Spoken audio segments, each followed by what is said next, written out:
10 talents that won me over. This was going to be a much wordier title. And by the way, it's Real Honesty with Jar Mifflin. I'm Jar Mifflin. As I was saying before, going to be a much wordier title. 10 talents I was wrong about that won me over, but I'm just going with 10 talents that won me over.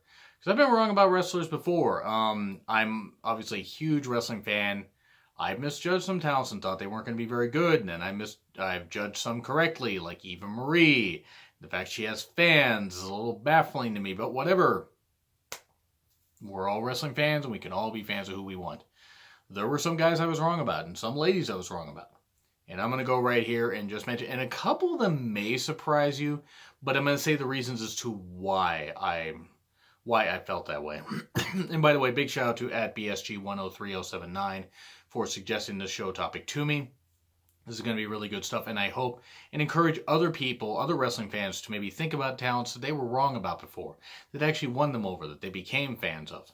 Let's get a discussion on that, not just in the comments, but let's have other wrestling YouTubers do some videos if they haven't yet, and let's get a good amount of topics going on this. So, number 10, the Usos. I'm not going to go by the Usos merch. I'm not. I don't know what the ish means. I don't know what day one ish means. Their promos at times are still, stuff I don't necessarily get. At least they got rid of the Uso penitentiary lockdown cage graphic things. And not knocking the Usos, just whoever decided that was a good idea was terrible. The Usos' work has always impressed me, but their work has really gotten a lot crisper in the past couple years, especially with this heel turn that they had. And the feud they have with the New Day and that kind of stuff, it's hard to really argue about just how good, and you really can't argue against how good the Usos actually are. You may not be a fan necessarily of their promos, but the Usos won me over by just their incredible work. And again, I was always impressed with their stuff, even back when they debuted with Tamina, and Tamina somehow didn't get injured during the first night that she was with the company. Of course, she's currently injured as of the recording of this video. Big shock. That's all she seems to do is get injured. I share a birthday with Tamina. Whatever. Hey, good for her. I hope she can actually have a decent career after this. But she's 40 now. I don't know about that. But anyway, back to the Usos. Usos are really incredible workers. Great tag team wrestlers. Maybe they throw a few too many super kicks for my liking, but then again, so do the Bucks. And the Usos are better than the Young Bucks. Just saying. Though the Young Bucks have opened my eyes to the fact that, hey, maybe they aren't just tons of spot calling people and this kind of stuff. And maybe they can tell some good stories in their matches. Like what they did with the Golden Lovers, Kenny Omega and Kota Ibushi as Strong Style Evolved. Cheap plug for my review that I did of that. That's just recording over 300 views on that. Really enjoyed that show, by the way. But the Usos, really incredible tag team and really good workers. You really can't say that they aren't. Whether you agree with it, whether you like their promos or not, they're really good in the ring. Damn good in the ring. Number 9, Bobby Lashley. Because I admit, when I first saw this guy, I said, cool, they got a black guy that's another Brock Lesnar. And his voice is less intimidating. He's a freakish athlete. He can hit some good moves, and he can injure himself doing a whole bunch of shit. But he's a freakish athlete. But it wasn't until after he left WWE and went, to Impact, TNA Impact Wrestling for, a couple brief stints. One was in 2009 to very early 2010, and another one was, I think he came back 2014, 2015, but he improved by leaps and bounds there. Great character. He honed his promo skills enough to where he can get his point across. He's still not great at promos, but he doesn't need to be. He's really honed his craft as being a great, tremendous talent and somebody that is worth watching in the ring. He's a really good, for what he is, he's a really good polished performer. Maybe he'll never be completely polished, but he's damn good in the ring. And has certainly improved way more than I ever thought that guy could. So kudos to him. And it's good to see him back in WWE, but he had some great runs. He had some great times in Impact Wrestling. A lot of people should not forget that. Number 8, Juice Robinson. Because if you had told me that C.J. Parker, the earthy piece of chance thing, character from NXT was going to be a top mid-card guy in, and really super over in New Japan.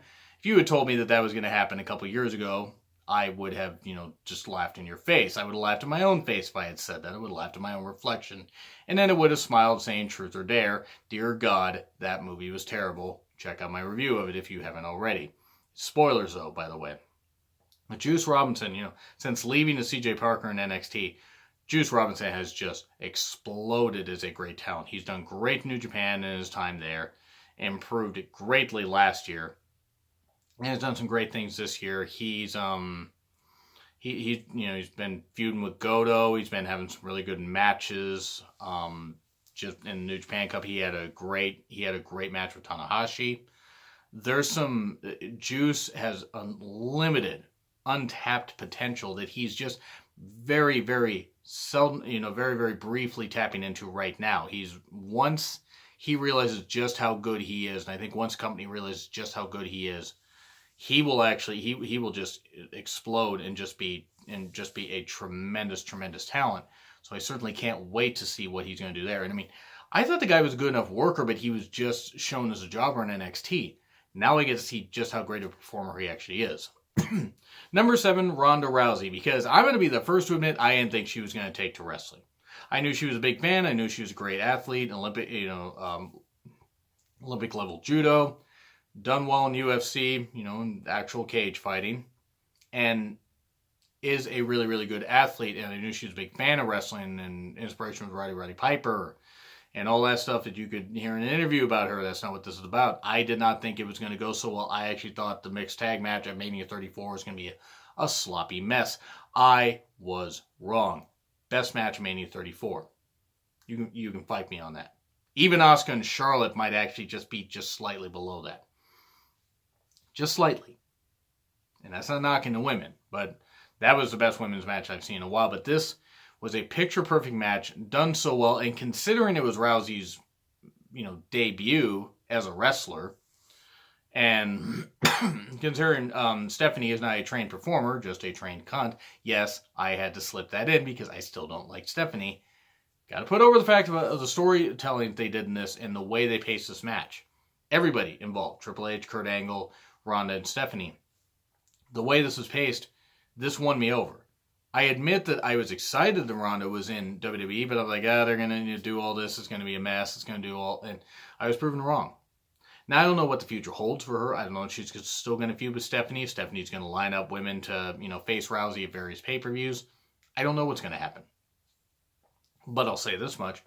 Ronda won me over big time. I remember why I was a fan of her. And I mean, I certainly wasn't so down on her that I didn't want her to succeed. I just didn't think she would. I was proven wrong, and I'm certainly happy I was. Number 6, Alexa Bliss. Because it's going to go back to when she was in NXT in the glitter, glitz, sparkle bliss. The happy-go-lucky, bubbly character where she blew stuff in everybody's face. Gross. It was actually sparkle stuff. But she was a babyface, kind of floundering, this kind of stuff. Could pull some really, really good moves, and you could see the potential was there. But I remember watching and I go, good athlete, but she's not going to go anywhere. I don't think she's going to go anywhere, and I certainly didn't think she was going to work as a heel. I was like, she'll be there for a bit, and then she'll probably be released. And she certainly won't work as a heel. Holy fuck, was I proven wrong. And I'm glad I was proven wrong. Alexa has become one of my favorite performers in the last couple years. It wasn't that I was not a fan of her, I didn't want her to succeed. I just didn't think she would. I was proven wrong. I'm glad I was proven wrong. Alexa Bliss is, okay, her in-ring work is not great. I admit that right now. Not great. She's also only 23, 24. I think 24. Got time to improve. Her mic skills are really good. Her persona is really good. Yes, looks play a factor on how, on how drawn to her I am on camera. Whenever she's on camera. But Alexa is also, you can tell she loves what she does. She has a good backstory also. I recommend you research that and find out about her backstory. Her and Nia Jax are really, really good friends. And kudos to her and Jax for doing that story where it was fat-shaming Nia. Because you could tell it was breaking both their hearts, especially Alexa. But Alexa has delivered some really, really good performances. Despite her somewhat limited offense in the ring as of this recording. but she's won me over. She won me over big time in the past few years when she was a manager of Blake and Murphy, rather. And she's just done some damn good stuff. So good for her. I can't wait to see what she does in the future. Number 5, Cody Rhodes. Want to make it clear, I was a fan of Cody Rhodes pretty much from the time he came onto WWE TV in like 2007. I knew that he was a great performer. And he is a great performer. But there was something missing. I like the dashing Cody Rhodes thing just because how stupid it was.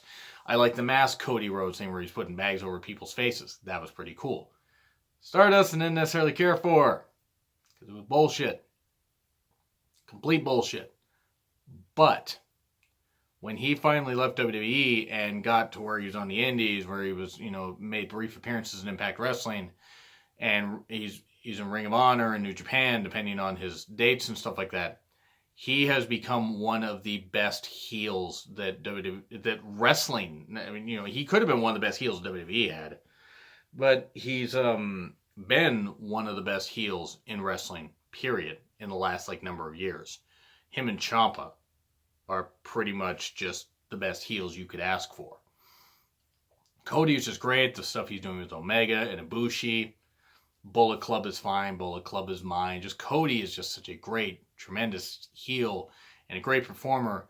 The match he had with Kota Ibushi at Wrestle Kingdom 12, it was underrated in the sense that it was such a packed card that a lot of people forget that match happened. It isn't on my favorite matches of the year list, but if I did a top 50 New Japan matches, sure, okay, that would be on there. It'd probably be somewhere around the 40s or upper 30s. But that's, and I mean, that's by the end of the year, by the way. It's great storytelling, but it was also one of those that was just kind of thrown to the side almost. But Cody is a tremendous talent. And he has won me over big time. I mean, I was a fan of him in WWE. He's really won me over since he's left WWE. Now we can see the performer for what he is. Now, do I get why some people don't think he's great? Yeah, sure. And I'm not saying he's the greatest performer out there. I'm saying he's the best heel. But he is a good performer in the ring, and I think some people tend to forget that. People find him boring, that's fine. But I don't. Number 4, Velveteen Dream. When I saw these vignettes, I'm like, what the fuck is this? Another bullshit gimmick. This is gonna be terrible. That's what I thought. I thought it was gonna be terrible. I admit that right there. I was joking about it and everything. And then he appeared, and I'm like, what? And I was like, Patrick Clark? Because, see, I didn't know. I didn't study up a lot of the NXT spoilers. Patrick Clark. All right. Great. It's a great character. Especially when he started his feud with Aleister Black. And had that blowaway match at TakeOver War Games in November of last year. It was great stuff. Velveteen won me over before that, the build-up to the feud, but he especially won me over in that match. Great performer. Guy's only 22. I can't wait to see how much he skyrockets in the next decade. I don't know if he'll be doing that same character in 10 years, but boy, as of right now, Velveteen Dream, Patrick Clark, has won me over. He's great talent. Great talent. Great wrestler. His stuff at NXT TakeOver New Orleans was also spectacular.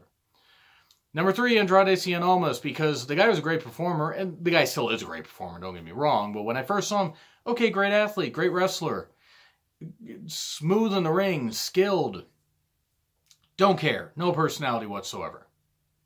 I didn't buy him as babyface. When he became a heel, I was like, okay, heel, he could play a heel here. When they got him Zelina Vega, the former Rosita from Impact Wrestling. For those Impact Wrestling nerds, that worked. Because it added a new dynamic. She could speak Spanish, speak English. He didn't really have to speak. It's probably a good thing. Because Andrade isn't the best speaker. He doesn't have to be. He can be he can have some he can just let his stuff speak through actions. He's had some great matches with Johnny Gargano. TakeOver Brooklyn 3. TakeOver Philly. On NXT TV, where Ciampa cost Gargano his job for a few weeks. The match he had with Aleister Black. The match he had with Drew McIntyre, where Almas won the NXT title. Almas has delivered great performances since he's got to NXT, but since that heel switch happened, he's flipped. He's done really well. I admit I'm a fan. Am I his biggest fan? No. But I admit I was wrong about the guy, and the guy has done well, and I'm very, very happy about that. And maybe now him and Zelina will be called up to the main roster. I don't know. I think it'd be perfect for SmackDown, but we'll see. Number 2, and this may surprise people, Kenny Omega. I still don't care for the facial expressions the guy does. I don't. I'd seen some of his work before his match with Chris Jericho at Wrestle Kingdom 12, but admitted to just not getting it. That match helped prove, okay, no, Omega's a great athlete. He's a great performer. Sure, okay, he does some goofy shit that maybe some people don't like, but the guy is a really good performer. The match he had with Jericho was great. The match he had with Jay White was great, where Jay White shockingly beat Omega for the U.S. title. The bonding, the reforming of the Golden Lovers with Ibushi, that was great stuff. And the match they had with the Bucks, The Strong Style Evolved. Omega is a great performer. He is a great performer. Maybe not his biggest fan. Probably will never be his biggest fan. But I can admit when I was wrong thinking that this guy couldn't really go in the ring. Like, I was like, he's comedy bullshit, this kind of stuff or whatever. Took a while for me to come around on the guy. So yeah, I'm not his biggest fan, but boy, he has delivered some great performances. And I can't wait to see what else he does in 2018. And now number 1, The Miz. Because if you had told me that The Miz would be a wrestler that I would say, yeah, I'm a big fan of this guy, a number of years ago, I would have laughed at you.